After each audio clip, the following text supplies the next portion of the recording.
Maka jangan sampai republik dipimpin oleh orang yang punya rekam jejak pelanggaran HAM. Ngeri-ngeri sedap ketika ada pernyataan yang mengatakan bahwa makanya jangan sampai republik ini dipimpin oleh orang-orang yang ada rekam jejak pelanggaran HAM. Assalamualaikum warahmatullahi wabarakatuh. Salam Om Swastiastu. Namo Buddhaya, salam kebajikan dan salam sejahtera untuk kita semua. Saudaraku sebangsa dan setanah air, para penonton kanal YouTubeku yang sangat saya hormati dan sangat saya cintai. Salam jumpa dan selamat bertemu kembali bersama saya, Sainai. Saudaraku sebangsa dan setanah air, dalam beberapa menit ke depan saya akan menemani pemirsa sekalian dengan cuplikan-cuplikan video yang begitu menarik tentunya. Dalam cuplikan video saya kali ini, saya akan mempersembahkan ke hadapan pemirsa sekalian untuk mengetahui bersama-sama tentang sebuah pernyataan yang dilontarkan oleh Sekretaris Umum PDIP Hasto Kristianto. Beliau mengatakan bahwa makanya jangan sampai republik ini dipimpin oleh orang-orang yang punya rekam jejak pelanggaran HAM. Kepada siapakah statement ini ditujukan? Kepada pasangan capres dan cawapres siapakah pernyataan ini dilontarkan oleh Hasto Kristianto ini? Mari kita simak bersama-sama cuplikan video lengkap berikut ini. Selamat menyaksikan. Maka jangan sampai republik dipimpin oleh orang yang punya rekam jejak pelanggaran HAM. Kami memang memperkuat struktur partai. Karena mesin politik PD Perjuangan bersama P3, Perindo dan Hanura dan relawan inilah yang melakukan pergerakan dari door to doors untuk menyapa rakyat. Dari hasil pemotretan yang disampaikan oleh seluruh ketua DPC menunjukkan bahwa mereka siap dan sudah melakukan gerakan door to door itu, dan gerak pemenangan dari Pak Ganjar, Prof. Mahfud MD ini makin kuat karena mencari pemimpin itu harus dengan pertimbangan yang matang berdasarkan rekam jejak keluarga, prestasi, kinerjanya, dan komitmen terhadap masa depan. Menjadi pemimpin itu tidak bisa dompleng, tapi menjadi pemimpin itu harus kokoh pada jati dirinya, dan itulah Pak Ganjar, Pak Mahfud MD. Mungkin ada pertanyaan? Ya tadi 3 hal tadi. Yang pertama itu perkuat akar rumput karena kemenangan itu dimulai dari TPS. Yang kedua, jurkamnya untuk menyampaikan hal-hal yang positif tentang pentingnya pemimpin bagi masa depan bangsa dan negara. Yang ketiga itu saksi pemilu agar dipersiapkan dengan sebaik-baiknya. Dan kemudian kami juga berkoordinasi dengan Pak Ganjar, Prof. Mahfud, maka kami sosialisasikan KTP Sakti, satu kartu terpadu Indonesia. Maka di dalam launching di Banten ini KTP Sakti kami didampingi oleh Pak Abdullah Aswar Anas yang memang punya kepakaran, punya pengalaman, punya kompetensi di dalam mendorong birokrasi sebagai mesin penggerak dengan basis kinerja di dalam mengatasi kemiskinan, di dalam mendorong penciptaan lapangan kerja, di dalam transparansi anggaran, kemudian berbagai inovasi yang telah dilakukan, dan itu akan dilakukan oleh Pak Ganjar, Prof. Mahfud MD nanti. KTP Sakti ini merupakan suatu inovasi, tidak hanya dalam pelayanan publik, tetapi berbasis pada satu data. Sehingga kita, rakyat Indonesia, akan bangga dengan KTP-nya, karena di sini seluruh kartu Indonesia Pintar, kartu Indonesia Sehat, kartu prakerja, kartu kuliah, PKH, satu rumah tangga miskin, satu sarjana, semua diintegrasikan dalam KTP Sakti. Maka setiap door to door, katakan KTP Sakti dari Pak Ganjar Mahfud, mengangkat KTP, identitas nasional kita menjadi kebanggaan, yang menjadi pusat pelayanan publik dengan digitalisasi, itu merupakan suatu gerak cepat di dalam mewujudkan Indonesia unggul. Bantuannya nanti akan tepat sasaran, dan dengan single data kita akan mempercepat ya kemajuan Indonesia Raya kita. Mas Hasto sebentar lagi udah mau Mas Ganjar sama Pak Mahfud, infonya akan ada materi soal HAM. Ini gimana persiapan Mas Ganjar sama Pak Mahfud? Di dalam materi tentang HAM itu sangat jelas. Basisnya dari ideologi Pancasila, sila ketuhanan, sila kemanusiaan, sila kerakyatan, sila menyelesaikan masalah dengan demokrasi, bukan dengan kekerasan. Maka jangan sampai republik dipimpin oleh orang yang punya rekam jejak pelanggaran HAM. Apalagi ada pasangan calon yang tidak memasukkan terkait HAM ini di dalam programnya.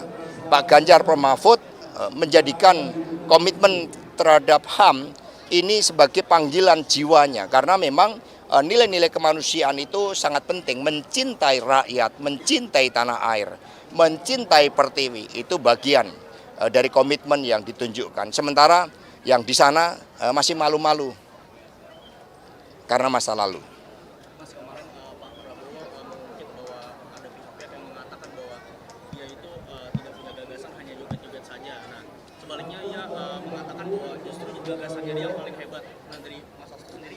Ketika saya bertanya dengan pengurus anak ranting, saya tanya, gimana dengan Pak Prabowo gojekannya? Wah Pak, itu mah untuk membuktikan bahwa beliau memang bukan Pak Jokowi. Itu jawaban dari anak ranting PD Perjuangan, sehingga gojek-gojekan dengan gemoy itu justru untuk mengaburkan bahwa apa yang dilakukan oleh Pak Jokowi seperti belusukan itu memang tidak bisa dilakukan oleh Pak Prabowo. Maka ditampilkan seperti itu.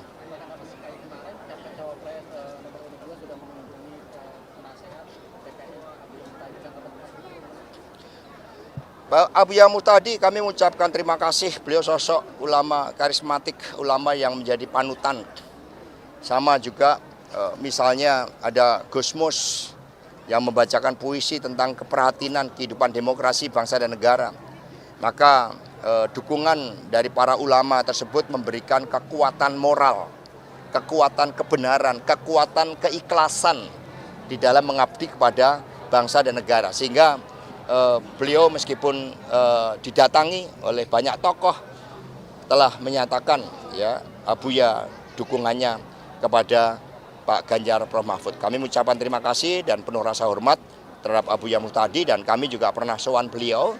Maka nanti pun ya setelah safari politik ini, safari politik yang kedua, kami juga akan menghadap beliau seluruh jajaran dari PD Perjuangan bersama tim pemenangan Ganjar Mahfud. Mas, kemarin ketum PAN mengklaim kalau Pak Jokowi sudah masuk ke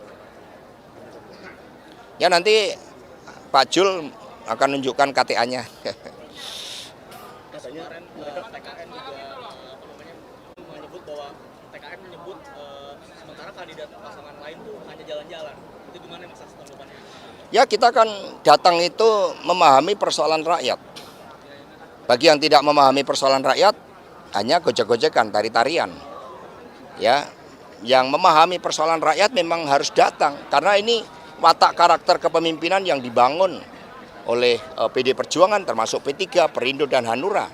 Maka turun ke bawah itu karakter seorang pemimpin, menghadirkan kebijakan di pintu-pintu rakyat. Ya mengapa TKN menjawab seperti itu? Karena memang tidak bisa belusukan. Ya, kalau bisa monggo Pak Prabowo belusukan.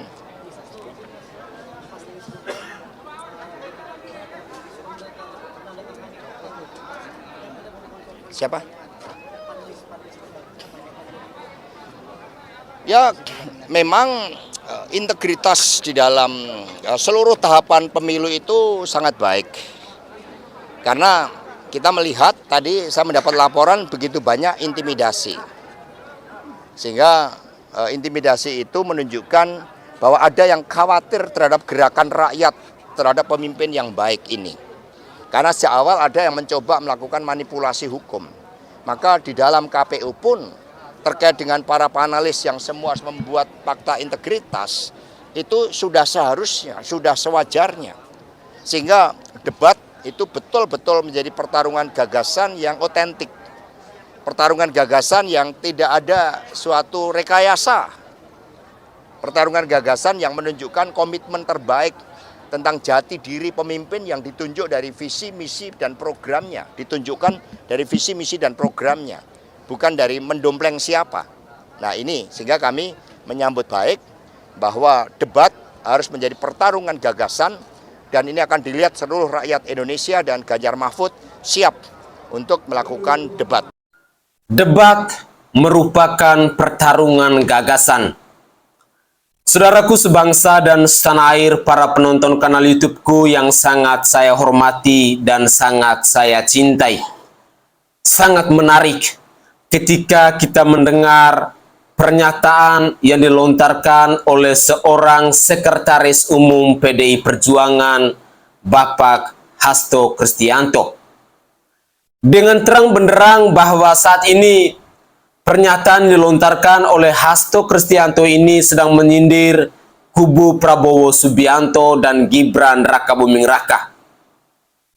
Berbicara soal pelanggaran HAM, berbicara soal adu gagasan, dan lain sebagainya yang disampaikan oleh seorang Hasto Kristianto ini mengarah kepada Bapak Prabowo Subianto dan Gibran Rakabuming Raka. Pertanyaan saya secara pribadi, apakah ini merupakan pertunjukan politik yang patut ditiru oleh generasi penerus bangsa ini? Apakah ini merupakan sebuah pernyataan yang wajar menurut Hasto Kristianto ketika menyindir Prabowo Subianto dan Gibran Rakabuming Raka? Mereka adalah elit-elit partai. Mereka adalah public figure yang semestinya menjadi suri teladan dan panutan kepada kita, generasi penerus bangsa. Mereka semestinya mengajarkan kepada kita tentang etika-etika, tentang nilai moral, tentang nilai sopan santun dalam kehidupan berpolitik. Saya berharap agar siapa saja yang menyimak cuplikan video ini bisa menggunakan logika akal sehat kita. Wajar dan pantaskah jika seorang Hasto Kristianto berbicara tentang pelanggaran HAM, menyindir kubu Prabowo Subianto dan Gibran Rakabuming Raka ini? Saya sebagai rakyat jelantasi tidak paham, tetapi ketika melihat hal ini terjadi, bagi saya secara pribadi, ini adalah sebuah pertunjukan politik yang menurut saya tidak pantas untuk ditiru atau dijadikan sebagai contoh oleh generasi penerus bangsa ini. Mengapa saya harus ungkapkan demikian? Karena seorang capres Ganjar Pranowo pernah mengatakan bahwa mari kita berkampanye dengan cara-cara yang elegan. Mari kita hindari politik hoax. Mari kita gunakan cara-cara yang baik dalam mensosialisasikan atau mengkampanyekan pasangan capres dan cawapres yang kita unggulkan. Silakan pemirsa yang menilai sendiri. Pantaskah pernyataan ini dilontarkan oleh seorang Hasto Kristianto yang juga adalah sekretaris umum dari PDI Perjuangan ini? Saya berharap kita bisa menggunakan logika akal sehat kita dalam menanggapi pernyataan yang dilontarkan oleh Hasto Kristianto ini. Mari kita ciptakan suasana pemilu yang aman, yang damai, dan tidak saling menghujat, tidak saling menjatuhkan antara capres yang satu dengan capres yang lainnya. Mari kita lanjutkan lagi. Seorang capres yang segala persoalan jawabannya makan siang gratis, itu sama dengan kalau gitu obat itu obat generik. Obat ini ya ini, obat flu ya ini, obat sakit pinggang ya ini, obat encok ya ini, sama obatnya. Prabowo memperlakukan gitu. Bung, tadi ada mental health, ada pertanyaan tentang mental health, rakyat pada stres, gampang bingung. Oh itu makan siang gratis. Oh bagaimana Pak Prabowo? Itu zaman ini banyak anak-anak stunting. Oh stunting itu dikasih makan, minum susu. Semua persoalan jawabannya makan siang dan minum susu, karena Prabowo malas berpikir untuk menemukan persoalan yang sebenarnya. Ya malas lah. Atau nggak malas ya nggak bisa. Prabowo untuk membuat bangsanya terhormat, dia membentak-bentak Tuhan. Tuhan, beri saya kesempatan. Sebelum kau panggil aku, beri aku kesempatan. Ya Tuhan, sebelum kau panggil aku, berilah kesempatan kepada aku untuk memberi makan seluruh anak Indonesia. Kesempatan apa? Ya aku minta kekuatan, aku minta kekuasaan, aku minta mandat rakyat. Kalau mandat rakyat nggak dikasih ya nggak apa-apa, kalah ya nggak apa-apa. Aku pensiun, mau naik gunung. Prabowo mau naik gunung, Bung. Mari kita dukung, Bung. Kita dukung Prabowo naik gunung. Jadi kita anterin nanti dia itu naik gunung, kita tepuk tangan. Ayo Prabowo naik gunung, ayo wow, naik gunung, pensiun wow, pensiun. Biar Ganjar yang jadi presiden. Lalu pensiun aja udah. Nggak usah aneh-aneh. Bapak Prabowo Subianto yang terhormat, selama ini walaupun Bapak tidak menjabat sebagai presiden di bangsa ini, kami juga sebagai rakyat tetap menikmati makan pagi, makan siang, dan makan malam. Tidak berharap pada Bapak untuk tumbuh jadi seorang presiden. Sekali lagi, kami rakyat Indonesia selama ini bisa menikmati santapan makan siang yang begitu lezat tanpa ada bantuan sepersen pun dari seorang Prabowo Subianto. Itulah fakta, itulah realita yang kami rasakan saat ini. Saya berharap bahwa pernyataan yang dilontarkan oleh Bapak Prabowo Subianto ini tidak mengecoh, tidak menjerumuskan kita rakyat Indonesia. Karena memang fakta, karena memang ini adalah sebuah kenyataan, ini adalah sebuah realita, bahwa selama ini kita rakyat Indonesia memang sudah terbiasa menikmati santapan siang itu. Apakah kita hanya menunggu seorang Prabowo Subianto menjadi presiden di bangsa ini, lalu kita bisa menikmati santapan siang itu? Mari kita gunakan logika akal sehat kita, karena kita memilih pemimpin yang berkualitas, memilih pemimpin yang rekam jejaknya jelas, memilih pemimpin yang mampu untuk membawa bangsa ini menjadi lebih baik untuk kedepannya. Mari kita lanjutkan lagi.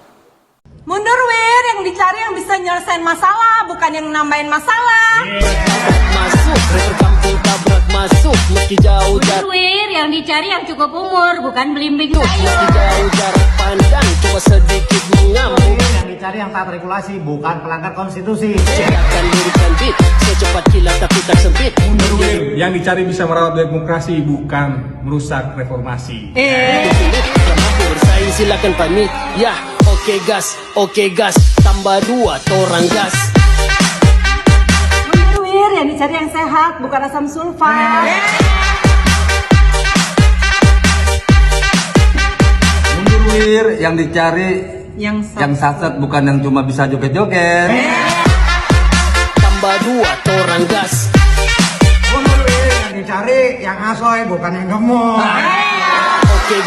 Oke gas, tambah 2 torang gas.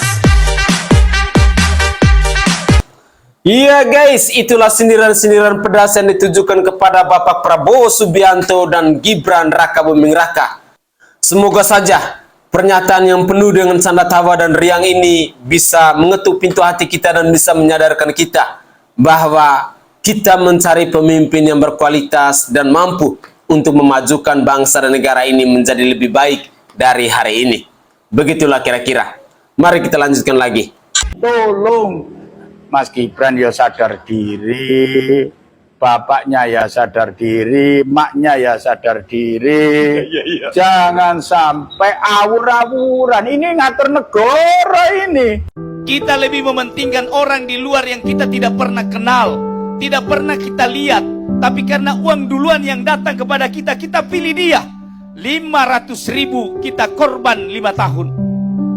Semua orang mau uang, saya juga mau uang. Tapi saya hanya minta satu, jangan jadikan itu alasan untuk milih orang. Mari kita semua bersatu, supaya pemilu kita berhasil memilih orang yang benar-benar bisa mewakili kita. Siapapun dia, dari partai apapun, silahkan.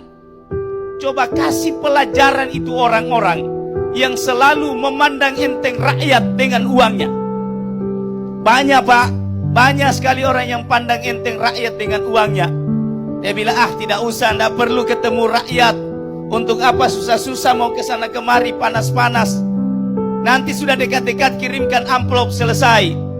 5 tahun kita minta, ada masalah kita hubungi. Apa dia bilang? Minta maaf, suaramu saya sudah bayar. Itu yang kita alami dari tahun ke tahun, dari pemilu ke pemilu. Tolong jangan panggil saya Eyang. Apa? Berubah lagi panggilannya. Aduh, gimana sih Yang Gemoy kok pelimpan berubah-ubah mulu panggilannya. Nya kan jadi bingung harus panggil apa. Kemarin bilang panggil saja saya Akang. Nya udah panggil Akang, udah manggil Akang Bowo gitu loh. Terus sekarang harus berubah lagi. Udah deh, nggak ada kok Nyai bilangin panggil Eyang. Nyai nggak pernah panggil Eyang kok. Selama ini Nyai panggilnya Yayang Gemoy, Yayang Bebek, nggak pernah panggil Eyang. Terus sekarang minta berubah, katanya panggil saja saya Mas Bowo. Aduh, gimana sih, geli banget ya kalau manggil Mas Bowo, karena nggak cocok, kan udah tua banget gitu ya kan. Mana ada orang 70 tahun panggil Mas. Aduh, gimana dong, udah panggil Yayang Gemoy aja, lebih cocok banget ya Yayang Gemoy, atau Akang aja. Ya aduh, berubah-berubah deh. Kan 2024 Yayang Gemoy mau jadi calon suami Nyai. Jadi Nyai bingung dong mau panggil apa, Yayang atau Mas gitu loh. Aduh, udah. Mas Gibran gak datang ke debat cawapres, payah menurut gue. Di wawancaranya sama wartawan, dia bilang itu bukan debat resmi, jadi dia gak wajib datang. Terus dia bilang itu ada janji sama ini, itulah. Payah menurut gue. Gue gak tahu kalau lu pada, tapi kalau menurut gue format dari debat KPU itu membosankan. Dan mungkin kurang cocok buat orang-orang generasi gue. Gue lebih cocok ke debat-debat yang lebih fluid, yang macam yang diadakan sama Total Politik misalkan. Karena moderatornya biasanya cenderung netral. Kecuali misalkan di media-media yang memang udah dipunyain sama ya ketua partai yang misalkan udah mendukung salah satu paslon tertentu. Itu agak susah kalau bilang mereka netral. Tapi dengan ikut debat-debat yang kayak gini yang gak diselenggarakan sama KPU, itu justru Mas Gibran bisa buktikan kalau misalkan dia tuh gak selalu ditolong sama bapaknya gitu loh. Nanti kalau misalkan dia punya debat KPU bagus tuh, orang-orang tuh bisa menduga-duga kalau misalkan oh ini kisi-kisi udah dibocorin ataupun pertanyaan detail udah dibocorin, menurut gue ya. Atau misalkan moderator yang gak netral apa segala lebih mendukung pemerintah ini, itu menurut gue. Jadi kalau misalkan saran gue sih memang Mas Gibran seharusnya datang lah ke debat-debat seperti itu. Menurut lu pada gimana? Lu mau gak sih dengerin Mas Gibran tuh debat cawapres, antar cawapres aja di tempat yang selain KPU? Kalau gue sih memang penasaran banget sih, maksudnya nggak cuman anak mudanya doang yang dijual gitu loh. Atau misalkan ekonomi kreatif, menurut gue kapasitas dia harus naik kelas lah, karena dia udah bukan level wali kota lagi kan kalau misalkan emang nanti mau maju jadi wapres. Sibuk ngurusin pilpres, Menteri Pertahanan gagal mempertahankan negara dan kedaulatannya dari pengungsi-pengungsi yang diduga merupakan orang yang membayar mahal ke calo untuk masuk ke kapal dan pergi berlayar ke Indonesia. Prabowo sibuk kampanye, Rohingya masuk lewat jalur calo laut, pertahanan NKRI bocor. Sibuk ngurusin pilpres, Menteri Pertahanan gagal mempertahankan negara dan kedaulatannya dari pengungsi-pengungsi yang diduga merupakan orang yang membayar mahal ke calo untuk masuk ke kapal dan pergi berlayar ke Indonesia. Kita melihat bahwa ada ratusan ribu pengungsi Rohingya yang datang ke Indonesia. Dan bahkan diprediksi akan ada jutaan orang yang berlayar dari tempat mereka ke NKRI yang kita cintai ini. Dan yang masih banyak orang-orang miskin yang harus diperhatikan yang ada di dalam negeri. Etnis Rohingya secara sejarah adalah etnis yang dibuang dan yang mendapatkan konflik di negara mereka. Mereka tidak mendapatkan perlakuan yang sangat adil di negara mereka dan mereka mencari suaka di negara lain, dan salah satu negara yang dituju adalah Indonesia. Salah satu tempatnya adalah Aceh dan di daerah Sumatera. Mereka berlayar dan mendapatkan kesempatan untuk berpindah karena mereka bukan orang yang tidak mampu, melainkan mereka yang justru mampu membayar uang kepada calo untuk dibebaskan dari tempat sana. Kita mengetahui bahwa banyak konflik yang terjadi antara etnis Rohingya yang merupakan pengungsi dan pendatang dari luar negeri ke Indonesia dengan orang lokal. Rakyat Indonesia merasa terusik keadilannya karena negara ini adalah negara yang kesannya lebih memperhatikan pengungsi ketimbang orang-orang miskin yang ada di negara ini. Rasa keadilan ini tergerus ketika mereka yang merupakan warga negara Indonesia besok tanggal 12 Desember jam 7 ada debat tuh ya, lu pada nonton dari TV ya kan. Jagoan kita mah udah matang pohon ya nggak, mangga sih mana lagi. Nah kalau dia belimbing sayur mateng asem, nggak mateng apa lagi. Kagak disenggol aja rontok.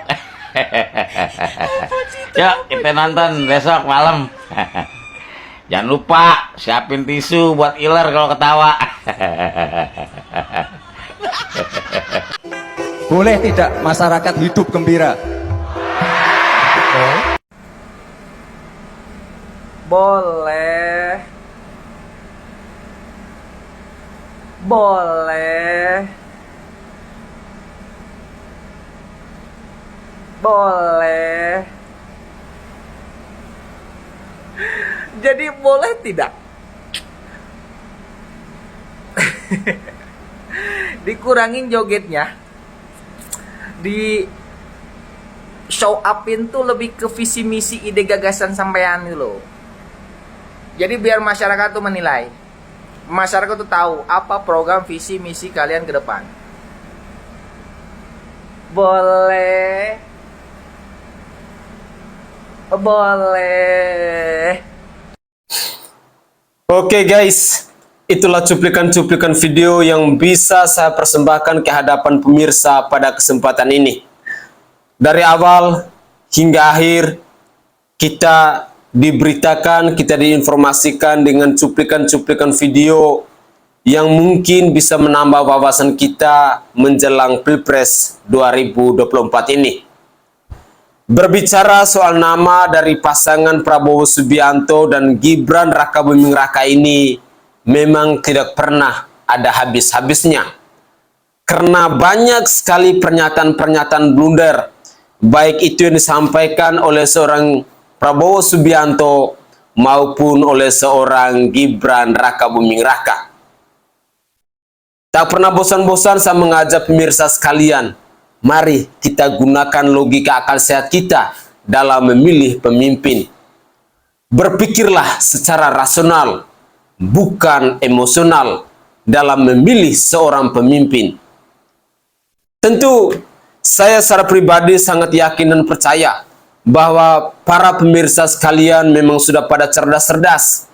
Mungkin saat ini para pemirsa sekalian punya jagoan-jagoan dari pasangan capres dan cawapres yang mungkin pada saat ini kalian selalu bersuara, kalian selalu menyerukan, kalian selalu mengkampanyekan, kalian selalu mensosialisasikan tentang keunggulan, tentang rekam jejak dari seorang pasangan capres dan cawapres yang Anda dukung saat ini.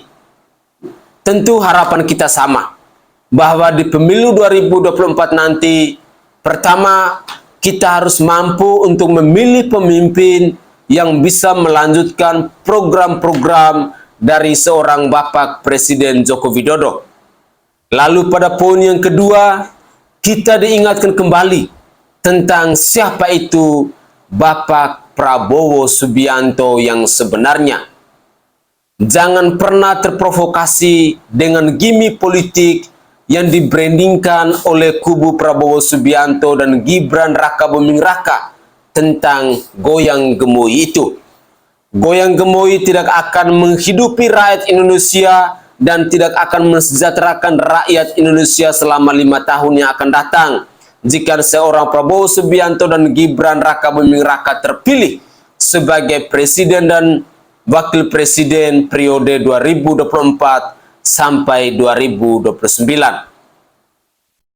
Semoga saja cuplikan-cuplikan video ini bisa menyadarkan kita dan bisa mengetuk pintu hati kita agar di pemilu 2024 nanti kita siap untuk memenangkan pasangan capres dan cawapres yang saat ini menjadi idola kita, yang saat ini menjadi inspirasi kita, yang saat ini sedang Anda sosialisasikan dan sedang Anda kampanyekan agar semakin banyak rakyat Indonesia yang mengetahuinya. Begitulah kira-kira. Saya Sainai dari Provinsi Nusa Tenggara Timur. Saatnya kita yang rakyat jelata harus berani untuk bersuara. Salam hormat, salam NKRI, dan salam Pancasila untuk kita semua. Tetaplah semangat dan jangan lupa untuk selalu berpikir waras.